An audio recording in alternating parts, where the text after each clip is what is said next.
Je suis Gila Clara Kessous, coach exécutive en entreprise depuis plus de 10 ans et directrice du forum Feminavox, célébrant la Journée internationale des droits des femmes sous le haut patronage de l'UNESCO. J'ai moi-même suivi le parcours Women on Board de Harvard Business School et j'ai choisi de créer ce podcast devant la difficulté rencontrée par les femmes à entrer dans les boards. Dans ce podcast, Women on Board, vous entendrez des femmes et des hommes expliquant comment soutenir la parité au sein des boards, c'est-à-dire les conseils d'administration des groupes cotés, ETI ou entreprises familiales.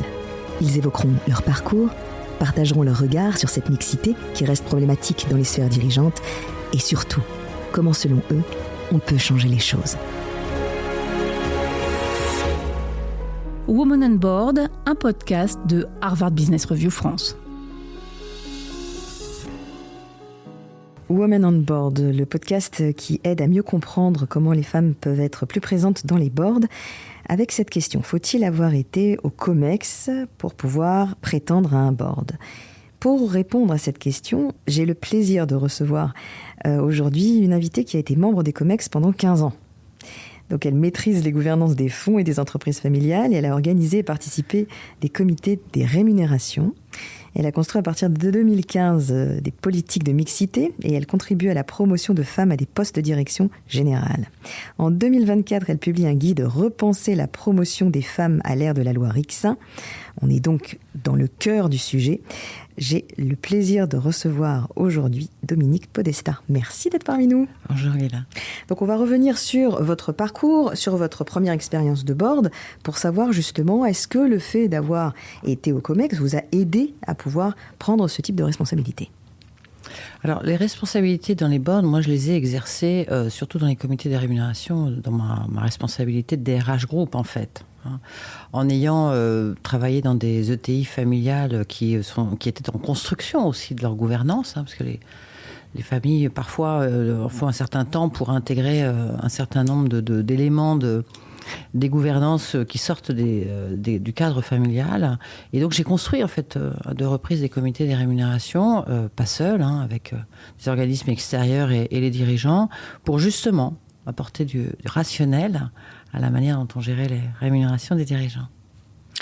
Alors, est-ce que vous avez vu, justement, une évolution dans les boards auxquels vous avez pu siéger ? Est-ce que vous avez vu un certain nombre de femmes venir à votre rescousse ou alors pas ? Qu'est-ce que vous pouvez nous dire sur l'évolution de ces boards ? Alors moi, je les ai côtoyés à partir des années 2010. Et on n'était pas encore en train autant de parler de la parité, mais il y avait des femmes. En fait, ce qui est très notable, c'est d'observer la stratégie d'un président quand il identifie et il compose son board. Voilà. Il y a une part où, évidemment, il va prendre en compte les enjeux réglementaires qui lui sont imposés, donc notamment la loi Copé-Zimmermann, mais il va aussi et surtout penser à son business.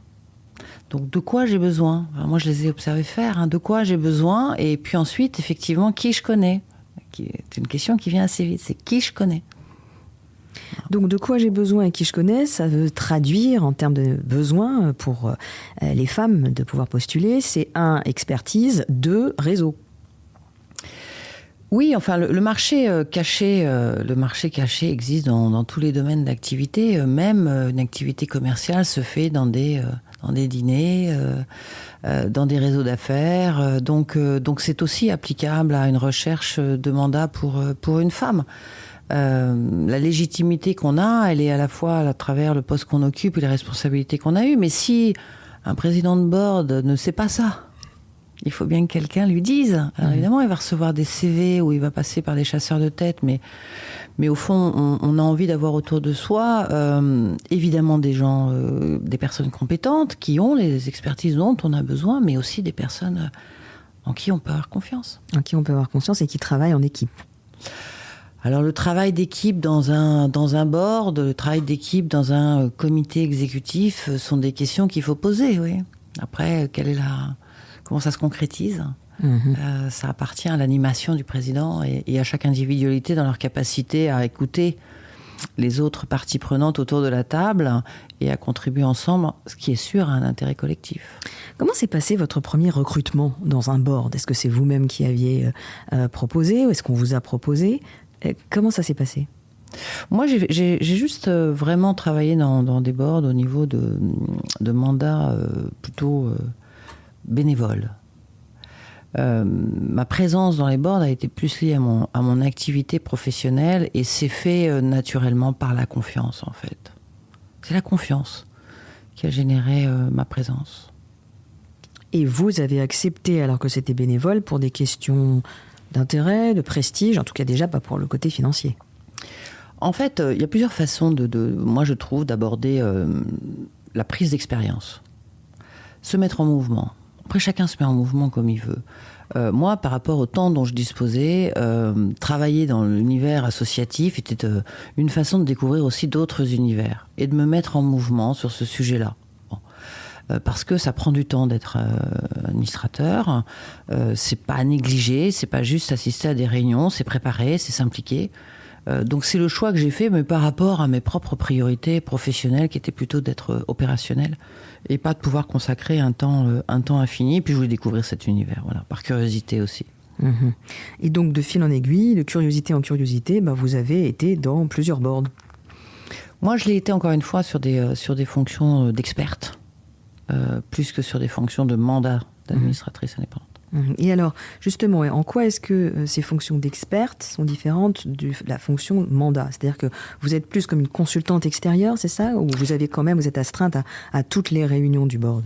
Non, moi je l'ai fait dans le cadre de mes expertises de DRH. Donc je suis présente quand se présentent les sujets notamment égalité hommes-femmes qui sont présentés dans les boards, et puis aussi dans ma présence dans les comités des rémunérations, pour les préparer et pour être partie prenante et permettre aux administrateurs de disposer d'informations et d'éclairage.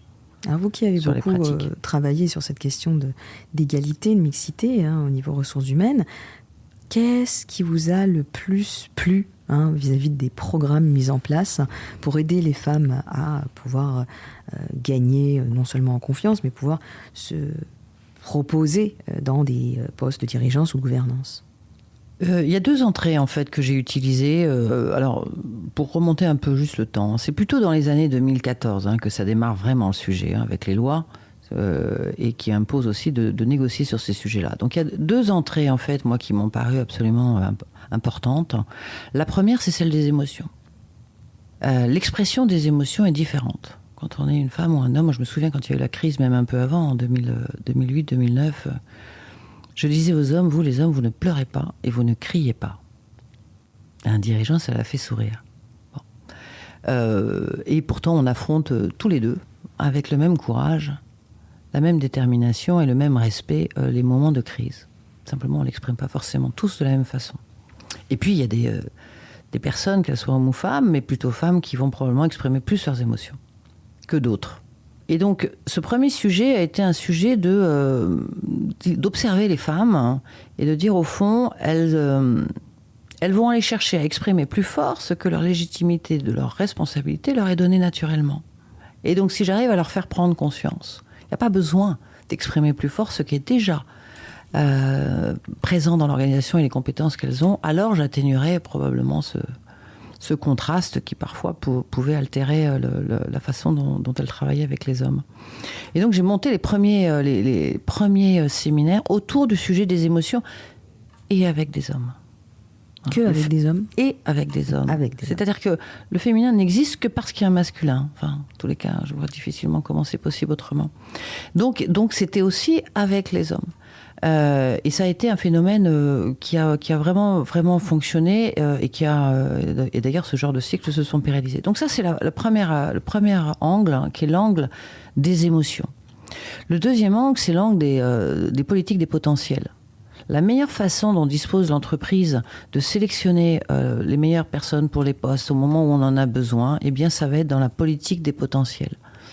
Et c'est encore une fois grâce aux lois que dans les fonctions de DRH, et moi aussi, je l'ai fait comme ça, eh bien j'ai porté une attention particulière, évidemment, au féminin.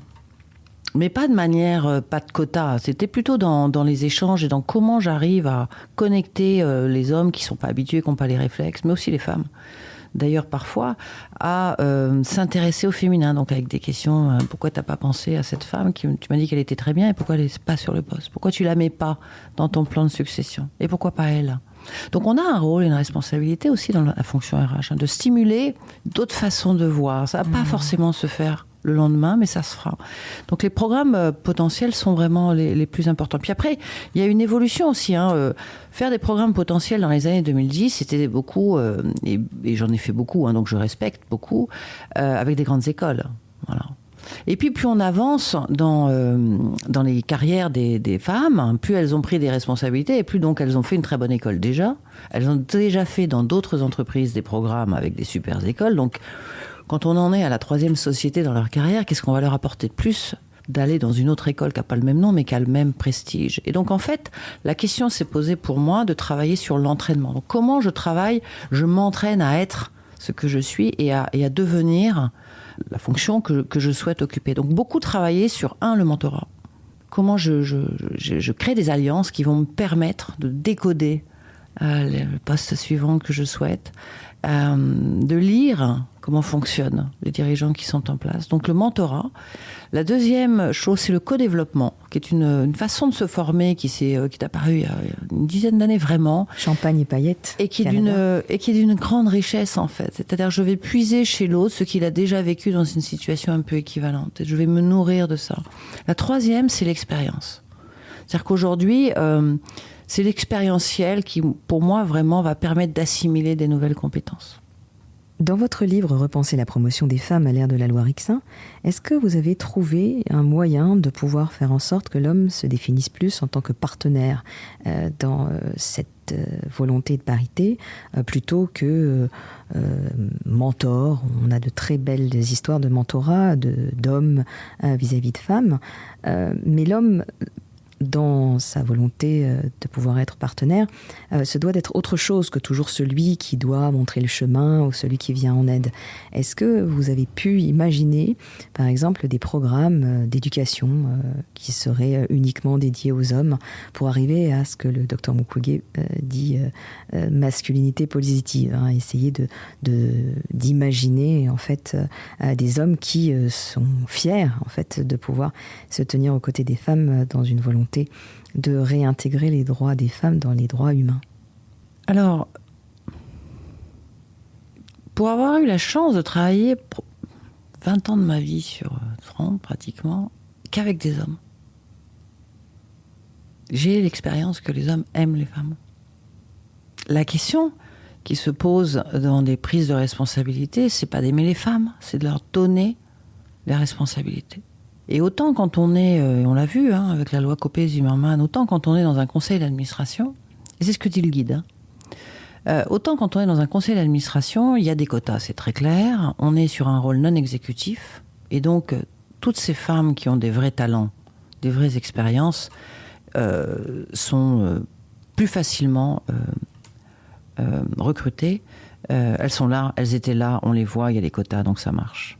La question du comité exécutif est une question de partager les risques, voire en prendre et se déstabiliser. Et donc, ça renvoie à quelque chose, vous parliez enfin, c'est profond, la question elle est longue et profonde. Mais le respect des droits, ça renvoie aux peurs. Et on pourrait aborder d'autres sujets que le féminin dans l'entreprise, le féminin dans la rue. Mais ça renvoie à des peurs. Et moi, j'ai expérimenté, j'ai beaucoup observé les dirigeants, les hommes, les femmes. C'est la peur qui nous guide dans nos violences, qui nous guide dans nos biais.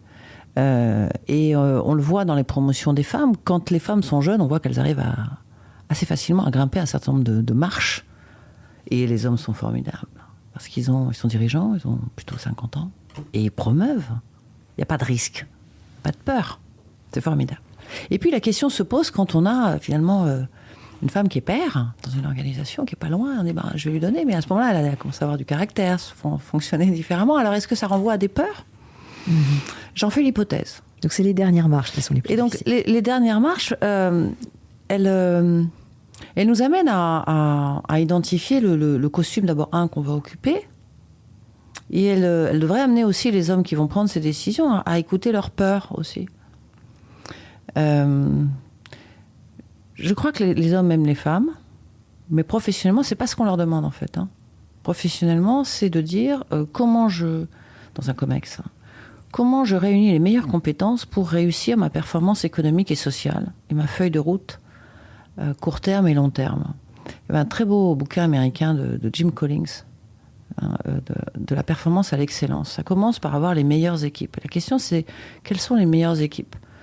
Quand j'ai fait le guide, j'ai un dirigeant que je connais bien qui m'a dit « Mais moi aussi, j'aime bien les femmes. » Et je dis « Mais c'est pas le sujet. Je te demande pas d'aimer les femmes. Je te demande pas d'ailleurs de parler comme une femme. Parle comme un homme qui n'y croit pas. Dis que tu n'y crois pas. Ou dis que tu y crois pour telle et telle raison réelle. » Et en fait, la question qu'on a aujourd'hui sur le féminin, mais on peut la poser sur d'autres sujets, comme le handicap, comme l'inclusion en général. La question, c'est pas de dire les choses ou de s'engager. La question, c'est de faire. Et la question, c'est en quoi ça me fait sortir de ma zone de confort quand je fais quelque chose de différent d'habitude. La question du féminin pose cette question. Est-ce que je suis capable de donner une partie de la performance économique à une femme que je ne connais pas assez, pour lequel j'ai plein de biais, dont on ne m'a pas parlé, ou qui n'est pas prête? Le guide parle de ça. Les femmes ne sont pas prêtes. Elles ne seront pas prêtes en 3 ans de la loi Rixin. Elles n'auront pas la trajectoire de carrière qui leur permet de sauter 2 marches. Alors il va falloir les aider à monter un escalator, et nous, c'est ce qu'on fait avec cette activité de management de transition. C'est comment j'aide une femme à prendre le job. Il faut aider, et le mot n'est pas tabou. Le mot n'est pas tabou. C'est comme pleurer et crier. Le mot n'est pas tabou. On a besoin d'aide. Alors cette aide, il y a un sujet, je ne sais pas s'il est très français ou pas français, mais c'est le sujet de demander de l'aide. J'avais une discussion, alors si on peut juste décaler, parce que c'est toujours intéressant de décaler les échanges, sur la violence dans la rue. Je discutais avec un certain nombre de jeunes femmes dans mon entourage qui sont mes filles, et j'ai aussi un fils. Ils ont entre 22 et 26 ans. Et en fait, on parlait de la violence dans la rue, et de mes filles l'exprimaient très clairement. Et moi, j'ai répondu avec mes biais de femme de 54 ans et de mère de 54 ans, mais en parlant de la notion de proie, la nécessité d'être forte, de ne pas avoir peur. Parce qu'en fait, quand on est une proie, c'est qu'on est en face de quelqu'un qui a peur, de mon point de vue. Et en même temps, quand elle m'a dit ça, je me suis dit, mais en fait, j'ai pas entendu ce qu'elle m'a dit. Elle m'a demandé de l'aide, et je l'ai pas entendu. Et il y avait mon fils en face, et qui lui disait aussi, je suis d'accord avec toi. Mais en fait, il a pas entendu. Et ce que doivent entendre les dirigeants, c'est non seulement, il faut que je l'aide, mais c'est moi, personnellement, qui dois exprimer à mes interlocuteurs, et à cette femme en particulier, je vais t'aider, qui doit pouvoir dire à un COMEX, voilà, un tel a été nommé, alors individuellement, pas en collectif, un tel a été nommé, elle va être différente de vous, elle fonctionnera différemment, elle a toute ma confiance. Ça pose les choses. Et à cette femme qui vient de prendre des responsabilités, voilà comment on fonctionne dans le COMEX. Tu vas voir. C'est pas simple, il y a des codes. Tu vas voir, un tel, je les connais. Je serai toujours là. Parce que sinon, on est dans les non-dits, on est dans les interprétations, on n'y arrive pas. Et on a des femmes qui se retrouvent dans des fonctions de direction où elles sont entre 2 loyautés. Et donc, et elles s'ouvrent, et elles vont se fermer, ou elles vont... et à un moment donné, un dirigeant, il va pas voir. Ce qu'on peut demander aux hommes dirigeants, c'est d'observer, c'est d'être un tout petit peu plus... Voilà, aux côtés de ces femmes, et puis de mettre un peu de moyens pour les aider à cranter et à monter l'escalator. Prendre une fonction de COMEX, c'est pas monter un escalier, c'est monter un escalator. Et les femmes doivent aussi prendre conscience que c'est pas le même costume, que ce sont pas les mêmes codes. Donc il faut aller chercher cette lecture sans renoncer à ce qu'on est. Et puis les jeux d'alliance, bien sûr, parce que nous-mêmes, quand on... c'est valable pour n'importe quel poste de direction qu'on soit un homme ou une femme. Quand on nomme quelqu'un dans son équipe, quand on veut recruter, on demande, t'en penses quoi? Tu l'as vu? Ah bah moi, tu m'avais parlé d'un tel. Donc il n'y a pas de raison que ça se passe pas de la même façon. Donc c'est important aussi d'aller exprimer auprès de son entourage le poste qu'on veut. Je discutais avec une femme brillante dirigeante qui veut un mandat. Elle me dit, je cherche des mandats. J'ai dit, t'as demandé? Elle me dit à qui ? J'ai dit, tu connais qui autour de toi ? Et elle me cite un président, conseil d'administration, c'est son mentor. Et j'ai dit, tu n'as pas demandé non, j'ai pas pensé. Tu lui dis pas forcément que tu as un mandat chez lui, mais tu cibles une société qui t'intéresse, où tu penses que tu as une vraie expertise que tu peux apporter. C'est pareil pour un COMEX, hein. C'est un poste que tu veux avoir. Et tu vas interroger la personne que tu connais, lui dire, voilà, j'aimerais que tu me mettes en contact avec le président du conseil d'administration ou le directeur général parce que son entreprise m'intéresse et j'aimerais y travailler. Ok, la question est claire. Oui, au moins être en capacité de demander. Alors même si on le voit, le masculin se comporte différemment entre COMEX et conseil d'administration, sachant qu'on reste du côté COMEX dans de la dirigeance, donc dans l'excellence, dans les compétences, vous en parlez vous-même avec la notion de performance.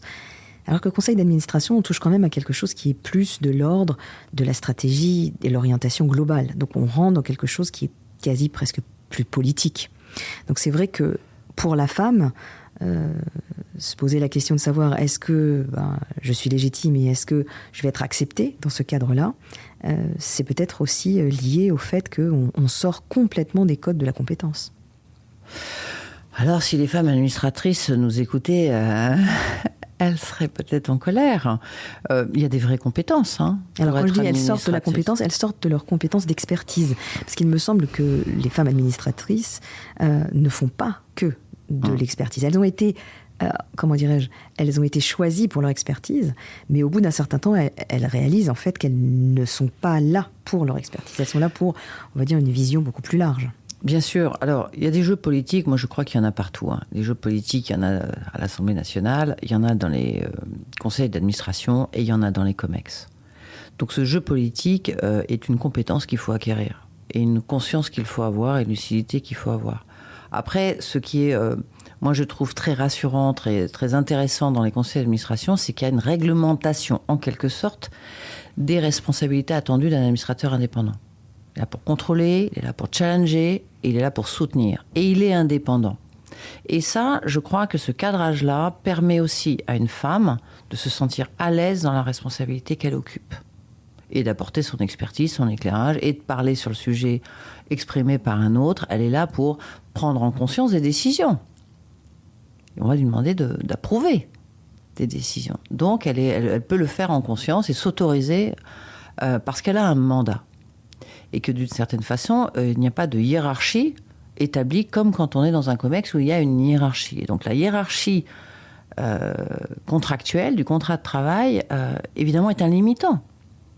Et dans un comité exécutif, c'est très rare que ce soit, alors formalisé, je ne l'ai pas vu, exprimé de temps en temps par un dirigeant, les règles, ce qu'il est attendu d'un membre d'un COMEX, aussi clairement que c'est exprimé dans un conseil d'administration et d'ailleurs réglementé. Donc ça fait une grande, grande différence. Donc ce qui fait que quand on arrive dans un COMEX, si on ne s'est pas un peu préparé, si on n'a pas eu des alliés, si on n'a pas un peu fait du co-développement, réfléchi à tout ça, réfléchi en quoi ça va changer la façon dont on va opérer ses comportements, son analyse, le cadre n'est pas donné. Donc ça rend les choses beaucoup plus difficiles. Et donc, vous avez, naturellement, c'est toujours pareil, hein, c'est une compétence, c'est une lucidité, c'est un entraînement. Donc, il y a celles qui l'ont déjà fait, qui savent le faire naturellement, et puis qui vont y aller avec le naturel, parce que je crois que c'est le naturel qui permet d'avancer, hein, tout en écoutant les non-dits, les gens, les observants. C'est comme ça qu'on construit aussi une conviction de la place qu'on doit avoir, et qu'on peut aussi éventuellement poser des questions. Est-ce que c'est bien dans ce sens-là ? Est-ce que c'est comme ça ? Donc, pour toujours rester dans du rationnel. Mais le cadre n'est pas donné très clairement. Et d'ailleurs, le rôle du DRH est fondamental quand il est dans un COMEX. Parce que lui, il peut apporter un décodage. Il peut apporter du recadrage. Il a un rôle d'observation, de feedback permanent qu'il va pouvoir donner avec bienveillance, avec générosité. Parce que lui, il a les codes, ou elle, hein, a les codes, comprend. Il dit, là, t'es décalé, là, recale-toi, là. Ou même dire à son président ou à son dirigeant, là, faut l'aider, aide-la, aidez-la. Mais dans un conseil d'administration, est-ce qu'un RH, par exemple, pourrait être une pièce maîtresse d'un board ? Parce que comme on est dans quelque chose qui est très différent de l'ordre de l'opérationnel, est-ce que ce sont les mêmes compétences ? Le conseil d'administration s'occupe de la rémunération et du choix de son président et du directeur général, par exemple, exécutif, et s'intéresse de plus en plus au cadre dirigeant. Aujourd'hui, plus qu'hier, la présence d'une administratrice indépendante qui a un parcours de DRH en COMEX réel, donc qui a tenu les rênes, me paraît essentiel à l'heure de la CSRD. C'est-à-dire qu'aujourd'hui, il y a l'heure non pas des engagements, mais des actions, pour venir challenger l'entreprise, le dirigeant, et challenger le DRH quand c'est lui qui présente les mesures qui ont été prises dans l'entreprise en matière d'égalité homme-femme ou sur les packages de rémunération. Ça me paraît essentiel, cet éclairage, en fait. Parce que quand on a été en COMEX, c'est très important de rester sur des profils qui ont tenu les rênes des stratégies RH. Pourquoi ? Parce que normalement, ils sont connectés en permanence à leurs dirigeants. Ils sont connectés au board.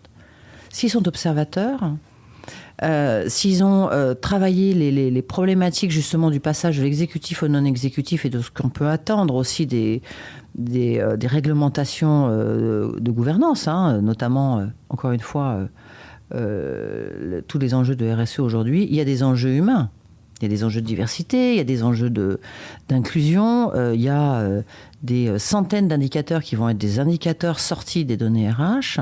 Ça ne se lit pas simplement en disant l'indicateur a augmenté, c'est formidable. C'est qu'est-ce qu'on a fait concrètement, qu'est-ce qu'on n'a pas fait, qu'est-ce qu'on a loupé, dans quel pays c'est fait, quelles sont les difficultés que vous avez, quels risques avons-nous encore aujourd'hui. Et challenger ça avec une expertise RH va être beaucoup plus profond pour véritablement s'assurer qu'on a mis en œuvre ce qu'on avait dit qu'on allait faire. Et la grande différence aujourd'hui en RH, c'est mettre en œuvre ce qu'on a dit qu'on allait faire, si l'on considère, et c'est le cas, que les enjeux de RSE apportent de la valeur économique et sociale, et que c'est la responsabilité aujourd'hui des dirigeants que de s'y atteler. Dans le conseil d'administration, vous dites que le cadre est un petit peu plus lâche que le COMEX. Est-ce que vous avez un exemple concret d'une voix féminine qui se serait dressée lors d'une demande de signature, on va dire, d'une orientation stratégique, mais cette voix féminine aurait décidé de ne pas signer, ou en tout cas aurait alerté sur les risques que prenait le board vis-à-vis de la signature de cette orientation stratégique. Est-ce que vous avez un exemple ? Oui, alors c'est en partageant avec des femmes administratrices qui ont pu finalement ne pas renouveler leur mandat parce qu'il y avait des conflits. Donc, ils ont choisi de quitter, même si on n'a pas beaucoup de mandats, même si c'est pas facile, parce qu'effectivement, il pouvait y avoir des conflits d'intérêts. Après, je ne suis pas certaine qu'il faille stigmatiser sur ces aspects en fait qui sont négatifs ou qui seraient liés qu'aux femmes. Il y a une responsabilité d'administrateur indépendant qui est important qu'elle soit assumée, qu'on soit un homme ou une femme. Et c'est aussi beaucoup dans les échanges, j'allais dire, entre les réunions aussi, entre administrateurs ou avec le président aussi, le CIO, pour comprendre comment il fonctionne, pour venir aussi travailler en off les sujets, c'est important. Parce que ce qui se dit dans des instances, d'abord, il n'y a pas un temps fou, il y a quand même une quinzaine de personnes. Donc, je crois qu'il y a aussi tout le travail de sincérité, de contrôle, de prise de risque qu'il faut faire en son âme et conscience, mais aussi en ayant en tête les enjeux de l'entreprise. Et l'administrateur, il n'est pas là pour freiner l'activité, il est là aussi pour la soutenir. Heureusement que les entreprises sont capables de prendre des risques et que les administrateurs indépendants les laissent les prendre, parce que sinon on n'aurait pas tant de startups qui scalent ou autant d'entrepreneurs qui ont de belles réussites. Vous qui avez beaucoup observé tout ce monde de l'entreprise, quel a été l'argument majeur d'hommes qui refusent de pouvoir faire appel à des femmes dans le cadre de board ou de COMEX ? La compétence qu'ils ne voyaient pas. Et ça, la compétence qu'ils ne voyaient pas, par exemple, sur une femme qui est dirigeante fonctionnelle, qui veut prendre une fonction de dirigeante opérationnelle, à qui on répond « vous n'avez pas l'expérience ». Donc, parce que sa trajectoire lui a pas, et ça revient au guide, et ça revient à la façon dont nous nous décidons d'accompagner les femmes dans leur prise de poste, c'est qu'elles n'ont pas eu le parcours. Bon. La seule chose, et encore une fois, on le fait quand les femmes sont plus jeunes, on ne le fait pas quand elles sont seniors dans leur expérience, pas assez. Et ça parle de la confiance d'un dirigeant à se mettre en inconfort. En même temps, à l'inverse, parce que c'est aussi important de regarder le positif, un dirigeant décide de nommer une femme directrice générale de son activité France parce qu'il la connaît depuis longtemps. C'est dans une ETI. Il la connaît depuis longtemps. Elle maîtrise les sujets. Est-ce qu'elle a déjà été directrice générale ? Non. Est-ce qu'elle saura tout faire ? Non. Mais il lui confie le business qu'elle connaît. Et il la connaît. Et ça marche. Donc, et ça, c'est aussi parce que, en discutant avec son DRH de l'époque, la réflexion a été comment je sécurise mon activité, quel risque je prends dans mon activité, comment je sécurise ma façon de travailler. C'est ça, et ça a fonctionné. Donc c'est la méconnaissance des compétences des femmes, parce qu'elles ne les ont pas eues ou parce qu'elles ne les ont pas assez mises en lumière, que les décisions peuvent être repoussées. Quelque chose aussi qui touche à cette question de l'émotion chez les femmes, vous parliez des pleurs, des cris, on voit souvent que, même dans les boards ou les COMEX, certains hommes sont capables de pouvoir se mettre en colère, taper du poing sur la table, alors que les femmes, justement, qui se mettent en colère et qui tapent du poing sur la table sont qualifiées d'hystériques. On rappelle que l'hystérie vient du mot utérus, donc on peut tout à fait imaginer que les hommes pensent que ces femmes sont un petit peu dérangées. Qu'est-ce que vous conseillez aux femmes lorsqu'elles ont à faire passer quelque chose d'urgent, d'important ? Alors, bien sûr, on n'a pas de larmes, on n'a pas de cris, mais qu'est-ce qu'on a alors ? C'est marrant, si on écoute Muriel Pénicaud, une femme brillante, expliquer qu'elle organisait régulièrement une grosse colère quand elle était en COMEX. Les dirigeants ont des caractéristiques qu'on retrouve assez souvent, mais pas que les dirigeants, femmes ou hommes, c'est l'exacerbation probablement d'un certain nombre d'émotions en petits comités, qui sont notamment les comités exécutifs.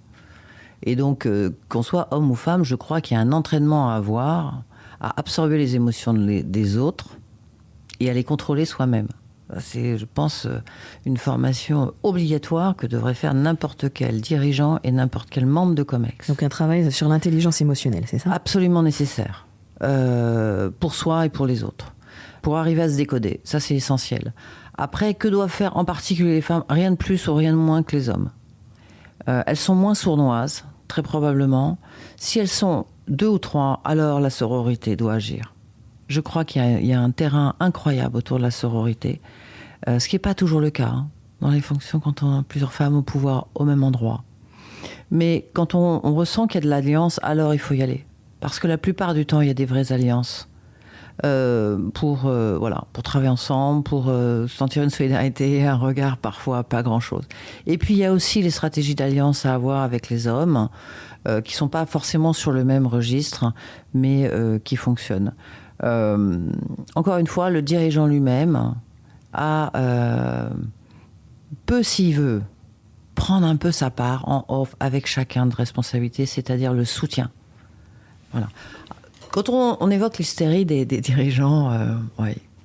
Aujourd'hui, quand on voit les risques psychosociaux, d'une manière générale dans l'entreprise, je pense que ce n'est pas l'apanage des dirigeants, mais c'est probablement l'apanage de 2 types de personnes, celles qui ont peur de quelque chose.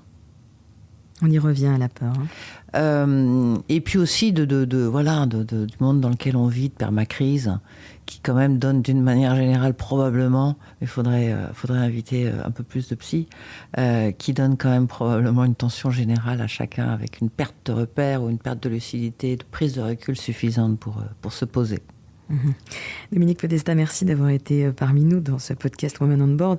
Peut-être avant de partir, un dernier message que vous voudriez adresser aux hommes, aux femmes, pour essayer justement d'avancer dans la féminisation des boards. Je dirais 3 choses qu'on a dites dans le guide. La première, c'est de s'interroger. Est-ce que la politique qu'on a mise en place est efficace, sert à quelque chose? Démontrez-le moi quand on est dirigeant. Il faut challenger son DRH, mais vraiment. pour soi et son comité exécutif. Mais se poser 2 minutes et sortir de son rôle de dirigeant et juste se poser sur ce sujet. La deuxième chose, c'est que seules les mesures réalistes fonctionneront. Pour le plus grand nombre, tout en écoutant les spécificités de chaque femme. Les besoins doivent être exprimés en écoutant les femmes l'exprimer, parce qu'elles sont différentes en fonction des métiers qu'elles occupent, en fonction de leur âge, en fonction de leur vie, et non pas simplement en imaginant pour les autres ce qu'il faut faire. Et puis, la troisième chose, c'est véritablement l'audace, c'est-à-dire positionner des femmes pas tout à fait prêtes, elles vont y arriver. Les aider à le faire en les accompagnant, et nous on sait le faire. Les aider en interne. 50% du poste est gagné parce qu'on y candidate. Donc seulement 50% de la décision appartient finalement au dirigeant qui la prend. La zone d'inconfort dans laquelle il va se mettre est finalement un risque que prendra cette femme. Elle prend le risque que son contrat soit rompu. Dirigeant, sur 1 an de temps ou 2 ans, il ne prend aucun risque véritable sur la perte de son chiffre d'affaires, la perte de son résultat ou la décote de son action.